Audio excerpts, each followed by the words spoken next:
Pastor Gessé, como montar uma pregação passo a passo? Eu leio o texto e não sei por onde começar. Pergunta para elas. Ué, quem? Você? Eu sou a estrutura da pregação. E sou eu que organizo tudo para você pregar com começo, meio e fim. Calma, mas antes de eu entrar, tem mais duas pessoas que precisam trabalhar primeiro do que eu. Pode entrar? Olá, eu sou a hermenêutica. O primeiro passo da pregação. Sou eu que trabalho com todas as regras de interpretação. E também sou eu que vou fornecer essas regras a fim de que você interprete o texto da forma correta. Sendo assim, nada de altar por enquanto. Primeiro passo, as regras da interpretação. Antes de você pregar, você precisa interpretar o texto corretamente. E se você não me usar, você pode tirar do texto algo que o texto nunca disse. Lembrando que não sou eu que vou para o texto interpretar. Eu apenas forneço as regras de interpretação. De tantas regras que eu forneço, eu vou fornecer as 3 mais importantes para esse primeiro passo. Anote a primeira regra aí. Contexto. O que é contexto? São versículos anteriores e são versículos posteriores. Você nunca pode interpretar um versículo isolado. Por isso, você precisa anotar essa primeira regra. Segunda regra, anota aí. Autor e público. Ou seja, o autor. Quem escreveu esse texto? Segundo, para quem foi escrito esse texto? Ou seja, qual era o público que recebeu essa palavra? A Bíblia foi escrita por autores diferentes e para públicos diferentes.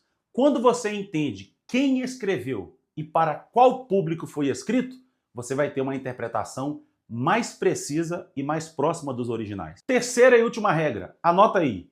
Intenção original, que é o que o texto significava para aquela época, antes de eu aplicar para os dias de hoje. Todo texto tem um sentido original. E com essa regra, você irá descobri-lo. Lembrando que eu apenas forneço as regras. Eu não coloco a mão na massa.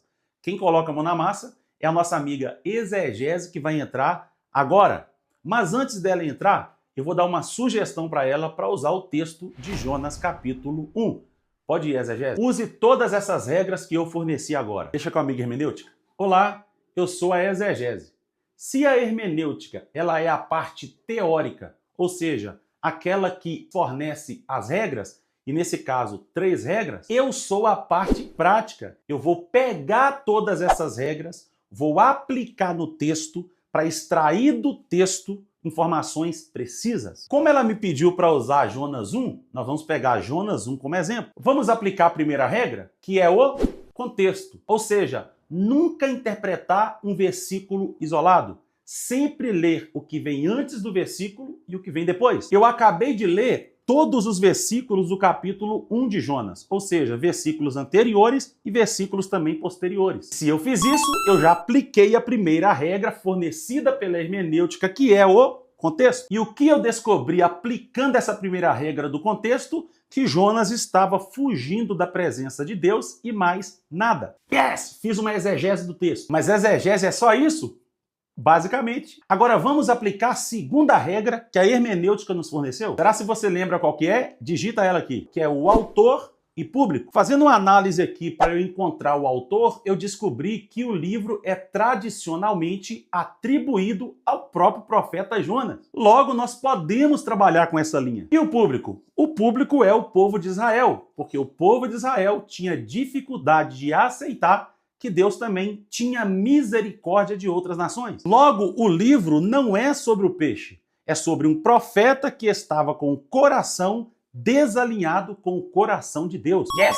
Fizemos mais uma exegese no texto precisa, com as regras que, claro, nossa amiga forneceu. Vamos aplicar a terceira regra que foi fornecida pela nossa amiga, que é a intenção original no texto. E é descobrirmos o que o texto significava na época antes de aplicar para os dias de hoje. Fazendo uma análise aqui do sentido original no texto, eu descobri que ninguém pode fugir da presença de Deus e que a desobediência gera consequências espirituais, mas também materiais. Veja que Jonas desce para Jope, pega a passagem e entra no navio. O que acontece? Vem a tempestade. E os marinheiros começam a lançar fora as cargas. Você percebeu? A fuga de um homem trouxe prejuízo para todos. Agora que a hermenêutica já fez o papel dela no passo 1 Eu já fiz o meu papel aqui no passo 2, daqui para frente, agora é com a estruturação. Deixa comigo, exegese. Eu sou a homilética e o meu papel é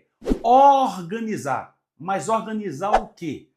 Todas as informações extraídas do texto pela exegese. Tem muita informação que a exegese extraiu do texto aplicando as regras da hermenêutica, mas está tudo desorganizado. E eu preciso organizar esse negócio aí. Para organizar essas informações, nós vamos usar uma estrutura básica, que é o tema, introdução, desenvolvimento, aplicação e conclusão. Ou seja, vamos pegar todas essas informações e organizar em cima dessa estrutura. Já estou aqui em mãos com todas as informações que a exegese me passou, e dentro dessas informações tem algo interessante aqui.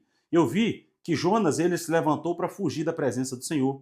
Eu vi que eles passaram por uma grande tempestade e vi também que os marinheiros tiveram que jogar tudo fora, ou seja, teve perdas nesse meio. Então, o nosso tema pode ser quando a desobediência gera perdas. Essa vai ser a nossa ideia central da pregação, o nosso assunto, o nosso tema. Já aqui na introdução, eu posso usar uma pergunta para despertar a atenção das pessoas. Tem outras coisas que eu posso usar na introdução, mas eu prefiro a pergunta. Lembrando que por mais que é uma pergunta, eu não posso fugir do assunto na introdução. Então vou colocar aqui, você já percebeu que algumas perdas na vida são consequências das nossas decisões erradas? Acho que ficou legal. Já o desenvolvimento, que é onde nós vamos desenvolver essa mensagem, desenvolvimento quer dizer desenrolar, desenvolver a mensagem. E para ficar mais fácil o desenvolvimento, eu vou dividi-lo em 3 pontos. Primeiro ponto, toda fuga de Deus tem um preço. Aqui nesse ponto eu vou falar que Jonas fugiu e teve um preço. E todo mundo que foge de Deus tem um alto preço a pagar. Segundo ponto, eu vou colocar suas decisões pode afetar outras pessoas. Já nesse ponto eu vou falar que a decisão de Jonas afetou todos os marinheiros, colocando a vida deles em risco. Na aplicação eu vou mostrar às pessoas que toda decisão errada que ela toma pode afetar outras pessoas que estão em volta delas. E o terceiro ponto eu vou falar que Deus usa a tempestade para nos alinhar. Ou seja, depois da tempestade, o coração de Jonas se alinhou com o coração de Deus. Na aplicação eu vou mostrar para todos os fujões que às vezes algumas tempestades que Deus envia na vida deles é apenas para alinhar o coração deles com o coração de Deus. E na conclusão, como eu sempre ensino, eu vou fazer um desafio para os ouvintes. Só lembrando que cada parte do sermão precisa estar devidamente alinhado com a ideia central. O desafio é você que está fugindo da vontade de Deus, pule desse barco hoje e tome uma decisão para que essa tempestade venha cessar.